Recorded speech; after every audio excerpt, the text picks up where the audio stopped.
Good afternoon, guys. It's Carissa here for Refurb2Invest, bringing you another Monday morning insights.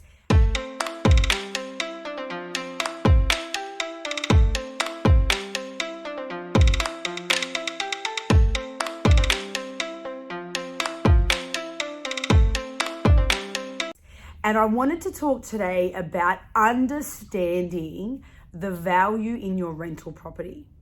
And I'm going to elaborate on this. What I mean by that is, and I am no way a financial advisor, planner, nothing like that, but I have helped over 220 something property owners. A bunch of them have been for rentals, some for sale, and some have been their forever home that we've helped them save a lot of money to strategize the best uplift for their property.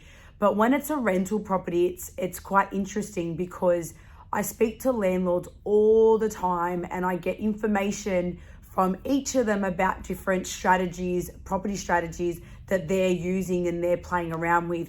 And I've learned a lot through them about what is the best for a rental property and what strategy could really add value and help you with your ROI.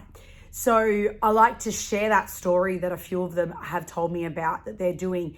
And I recently shared this story with one of my current clients who was talking about, we're doing a blueprint for one of his properties right now. And he was also talking about doing some work to one of his other units.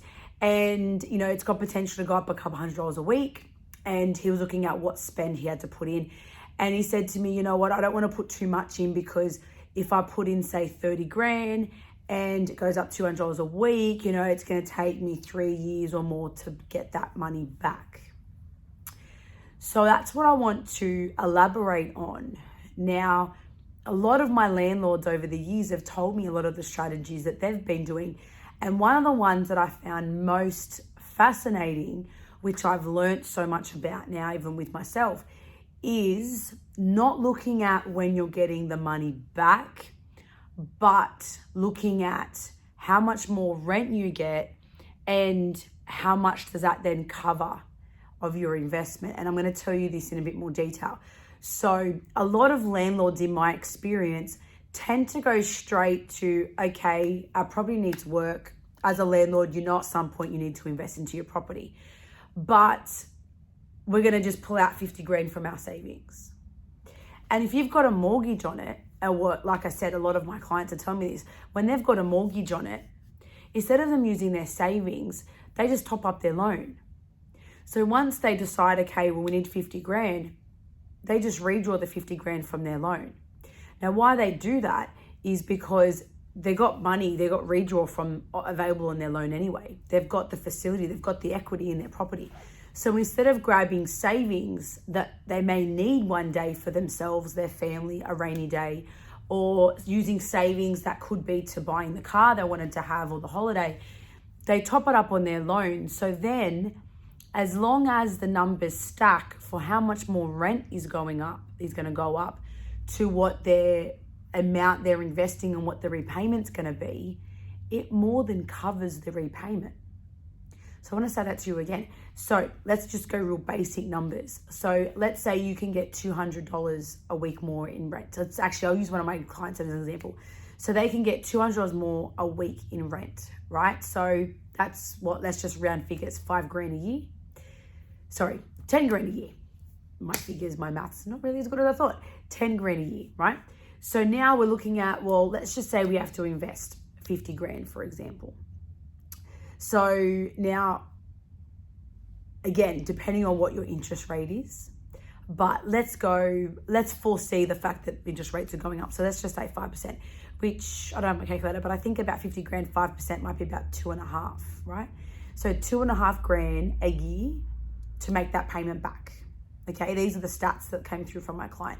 So if they've just gone up in rental income by 10 grand and they're topping it up off their loan, so it's only costing them out of their pocket 2.5 to actually pay for the 50 grand reno. So they're putting out 2.5 every year, but they're getting 10 grand more. So you do the math on that. So it's not about, I'm going to spend 50 grand and it's going to take me 5 years to get my return on investment. It's about if you're topping it up on your loan, then that extra income that you're now getting because you've just done an uplift is far exceeding the repayment on that top up. So you're actually still walking away cash flow positive in your pocket. So this is just a whole different way that my clients are seeing it and what they've learned from their various methods of financial planners and property events that in my travels, I've also learned through doing my properties too. So when I talk to a landlord who thinks about it in the way of how many years am I paying it back, I go, hold on, have you thought of this scenario that I've also heard about? How much does this now change the whole scenario for you? So it's not just about the method you may already know. There may be other reasons out there, other methods out there that could be more strategic for you than you realize. Plus, the other thing that a lot of people forget, a lot of landlords forget, and whether you're selling or not right now doesn't matter, you're adding equity. You're instantly increasing your asset value. So you're adding straight equity to your property. So let's say you spend 50 grand. What exactly are you doing with that 50 grand? And what could that add? And in our cases, all our projects, or if I even round down, 90% of our projects, they're at least, if it's done the right way, the right method, the right spend, it's at least doubled. At least. So if you've invested 50 grand, you've at least gone up in asset value by 100 grand. Asset value by 100 grand. A lot of our clients that have spent 100 to 150K in renos on brand new bathrooms, brand new kitchens, sometimes you need to go to that extent. It's not always just a quick fix, and a quick fix doesn't get you the return on investment. It doesn't get you an increase in asset value. But when you walk in and there's a wall out and there's a big kitchen and it's brand new and you've got a new bathroom and you've got new flooring and it's new paint, so you basically walk in and it looks like the interior of the house is all brand new, of course it's going to add value. But it's how are you strategizing the plan of it? How are you spending the money? And what are the finishes in order to get that maximum amount of asset value increase? And once you then deduct what you've invested, you've now got equity on your property. And you further go past that, and now you're talking how much equity, if you already had some equity in it, how much more equity do you now have that could, if you've got serviceability, could actually now help you use to further build buy another property. And I did this exact method on one of my own properties. We used the equity, we bought another property.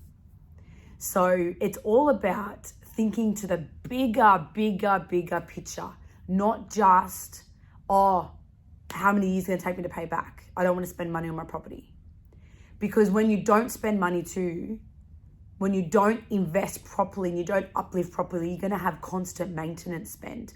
2 grand here, 1 grand there, 500 there, 3 grand here. Plus you're getting a tenant who's going to nag you because there's always issues in the property, and you're getting it under market value of what it could be if it was uplifted. So really do your due diligence, ask the right people to know you're doing the right thing for your property, because you might be missing out on a lot of value you didn't even know about. And that's why we say explore untapped potential in your property. I'm Carissa for Refurb2Invest. Nice talking to you.